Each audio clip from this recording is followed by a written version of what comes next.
3 மணி நேரமாக railway gate திறக்கப்படாததால் பொதுமக்கள் மறியல் போராட்டத்தில் ஈடுபட்டிருக்கிறார்கள். இது குறித்த கூடுதல் விவரங்களை வழங்குவதற்காக செய்தியாளர் சதீஷ் இணைப்பில் இருக்கீங்க. என்ன நடந்தது சதீஷ்?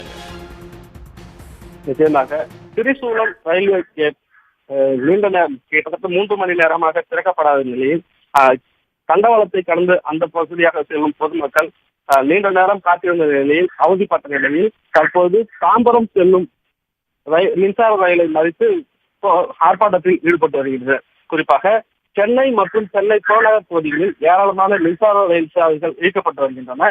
ஆனால் பல்வேறு இடங்களில் ரயில்வே கேட் மட்டுமே இருக்கிறது. பல இடங்களில் மேம்பாலங்கள் இல்லாததால் காலை மற்றும் மாலை நேரங்களில் பொதுமக்கள் கடும் அவதியடைந்து வருகின்றனர். அந்த வகையில் மேம்பாலம் இல்லாத இடமாக திரிசூலம் ரயில்வே கேட் பகுதி இருக்கிறது. தினமும் பீக் ஹவர் என சொல்லக்கூடிய நேரங்களில் ஏராளமான பொதுமக்கள் திரிசூலம் ரயில்வே கேட்டை கடந்து செல்வது வழக்கமாக இருக்கிறது.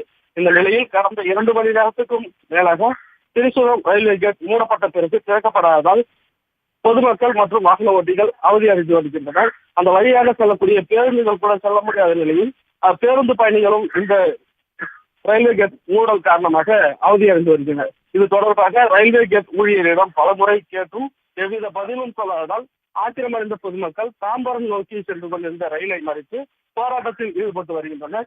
இதனால் ரயில் சேவையில் பாதிப்பு ஏற்பட்டுள்ளது. மேலும் தொடர்ந்து ஊழியரிடம் பொதுமக்கள் வாக்குவாதத்தில் ஈடுபட்டு வருகின்றனர். இதேபோல் சென்னையில் பல்வேறு இடங்களில் ரயில்வே சேவையானது தொடர்ந்து தாமதப்பட்டு வருவதால் சென்னையில் பல்வேறு இடங்களிலும் இது போன்ற போராட்டங்கள் நடந்து வருவதை நாம் பார்த்துக் கொண்டுதான் இருக்கின்றோம். உடனுக்குடன் செய்திகளை தெரிந்து கொள்ள சன் நியூஸ் பெல் ஐகானை கிளிக் பண்ணுங்க.